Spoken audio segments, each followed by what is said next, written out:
TV, your reliable source of quality and inspirational content. Good morning, classmates, faculty, and staff, family, friends, loved ones. My name is Joy Simeon, and it has been an honor to serve as the Vice President of the senior class of 2015. I am here today to introduce a very important person, our 2015 commencement speaker. It would be an understatement to say that many of us are enthralled and, yes, even enamored with our speaker today. A native of Mount Vernon, New York, Denzel Washington is one of the most versatile actors in the industry. The eldest of 3 children born to a Pentecostal minister and beauty shop owner. Washington had his career sights set on medicine when he attended Fordham University. After appearing in a theater production in a summer camp, he became hooked on acting. Upon graduation from Fordham, Washington was accepted into San Francisco's prestigious American Conservatory Theater. He began his professional theater career in New York and was discovered by Hollywood in 1979. Our speaker today has appeared in more than 42 movies and theatrical productions and has been nominated for 91 awards. He has won 39, including 2 Academy Awards. He won Academy Awards for Glory for Best Supporting Actor in 1989 and Best Actor in 2001 for Training Day. Mr. Washington has also won 2 Golden Globe Awards, 5 Black Reel Awards, 13 NAACP Image Awards, 12 Tony Awards, and 11 Film Critic Awards, among many others. In addition to his accomplishments on screen, Mr. Washington produced the HBO documentary, Half Past Autumn, The Life and Works of Gordon Parks, which was subsequently nominated for 2 Emmy Awards. He also served as executive producer on Hank Aaron, Chasing the Dream, a biographical documentary for TBS, which was nominated for an Emmy Award.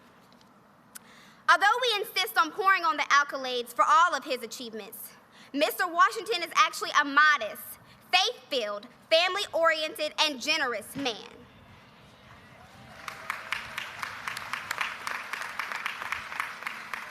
His response to all his awards has been something he was taught by his mother, and I quote, "Man gives the award and God gives the reward," end quote. Another attribute of today's speaker that some of you may not know is that he relies on his faith to deal with circumstances in his life. We and Dillard know a lot about faith.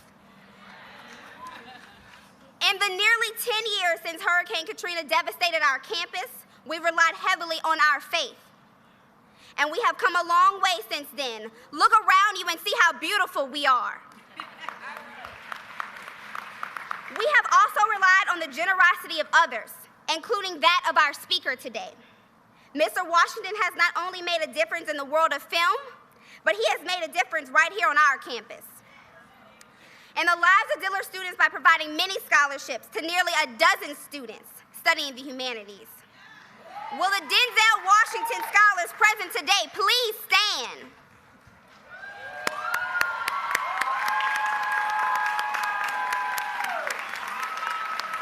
You may be seated. Please join me and the class of 2015 in welcoming our commencement speaker for today, actor, producer, and philanthropist, Mr. Denzel Hayes Washington Jr.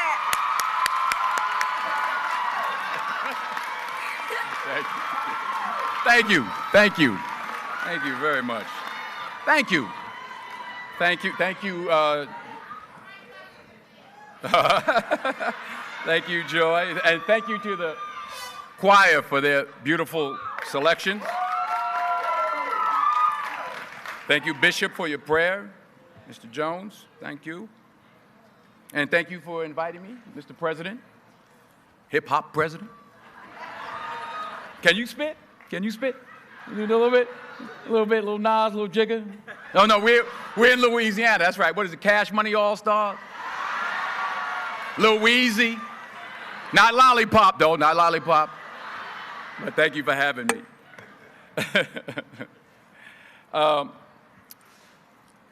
Let me take this moment to, first of all, wholeheartedly, I guess I can do this without my glasses. I can see, huh? Maybe. Let me take this moment to wholeheartedly congratulate each and every one of you today. You graduated, you did it. You made it.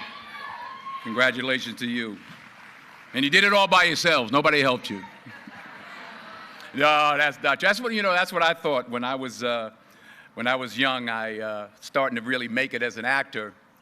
I came in, I talked to my mother. I said, Ma, did you think that this was going to happen? I'd be so big and I'll be able to take care of everybody and I can do this and I can do that and I can. She said, boy, stop it right there, stop it right there, stop it right there. He said that if you only knew how many people that have been praying for you, how many prayer groups she put together, how many prayer cloths she gave me, how many times she splashed me with holy water to save my sorry behind her, she said it. She said, oh, you did it by yourself? I tell you what you can do by yourself. You can go outside, get a mop and a bucket and wash them windows. You can do that by yourself. Superstar. So I'm saying that to say I want to congratulate all the parents and friends and family and aunties and uncles and grandmothers and grandfathers and teachers and friends and enemies, all the people that helped you to get where you are today. Congratulations to you all. I'm going to tell about 2-3 stories. I'm going to keep it real short. I remember my graduation. Speaker got up there, went on forever, blah, blah, blah, blah, blah, blah, blah, blah, blah. So I'm going to keep it short. Number 1, put God first. Put God first in everything you do. Everything that you think you see in me, everything that I've accomplished, everything that you think I have, and I have a few things, everything that I have is by the grace of God.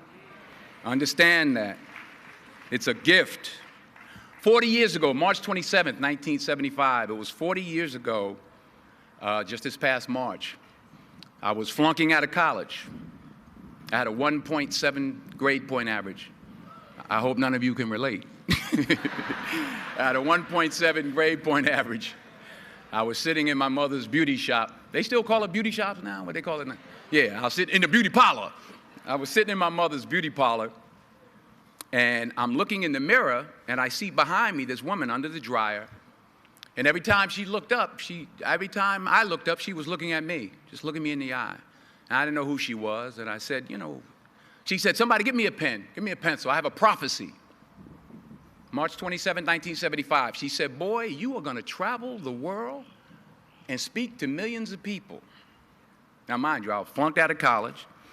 I'm thinking about joining the Army. I didn't know what I was going to do, and she's telling me I'm going to travel the world and speak to millions of people.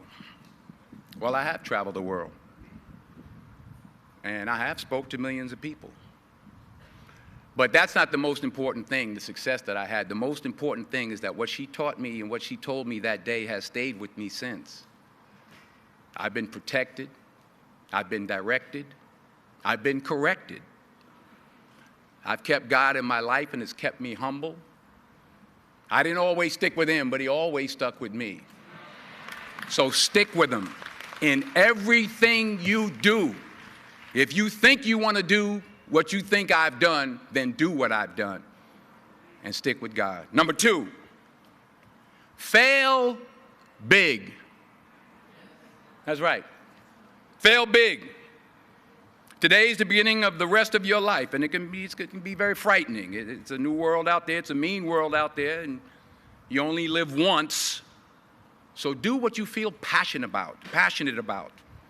Take chances professionally. Don't be afraid to fail. There's an old IQ test, was 9 dots, and you had to draw 5 lines with a pencil within these 9 dots without lifting the pencil. The only way to do it was to go outside the box. So don't be afraid to go outside the box. Don't be afraid to think outside the box. Don't be afraid to fail big, to dream big. But remember, dreams without goals are just dreams, and they ultimately fuel disappointment. So have dreams, but have goals. Life goals, yearly goals, monthly goals, daily goals. I try to give myself a goal every day. Sometimes it's just to not curse somebody out. Simple goals, but have goals. And understand that to achieve these goals, you must apply discipline and consistency. In order to achieve your goals, you must apply discipline, which you have already done, and consistency every day, not just on Tuesday and miss a few days. You have to work at it every day. You have to plan every day. You've heard the saying, we don't plan to fail, we fail to plan. Hard work works. Working really hard is what successful people do. And in this text, tweet, twerk world that you've grown up in, remember, just because you're doing a lot more doesn't mean you're getting a lot more done. Remember that. Just because you're doing a lot more doesn't mean you're getting a lot more done. Don't confuse movement with progress. My mother told me, she said, yeah, because you can run in place all the time and never get anywhere. So continue to strive, continue to have goals, continue to progress. Number 3, you'll never see a U-Haul behind a hearse. I'll say it again. You'll never see a U-Haul behind a hearse. I don't care how much money you make, you can't take it with you. The Egyptians tried it. They got robbed. That's all they got. You can't take it with you. And it's not how much you have. It's what you do with what you have. We all have different talents. Some of you will be doctors, some lawyers, some scientists, some educators, some nurses, some teachers. Yeah, okay. Some preachers. The most selfish thing you can do in this world is help someone else. Why is it selfish? Because the gratification, the goodness that comes to you, the good feeling that I get from helping others, nothing's better than that. Well, one or two things, but nothing's better than that. Not jewelry, not big house I have, not the cars, but it's the joy. That's where the joy is, in helping others. That's where the success is, in helping others. Finally, I pray that you put your slippers way under the bed tonight, so that when you wake up in the morning, you have to get on your knees to reach them. And while you're down there, say thank you for grace. Thank you for mercy. Thank you for understanding. Thank you for wisdom. Thank you for parents. Thank you for love. Thank you for kindness. Thank you for humility. Thank you for peace. Thank you for prosperity. Say thank you in advance for what's already yours. It's how I live my life. That's why I am, one of the reasons why I am today. Say thank you in advance for what is already yours. True desire in the heart for anything good is God's proof to you, sent beforehand to indicate that it's yours already. I'll say it again.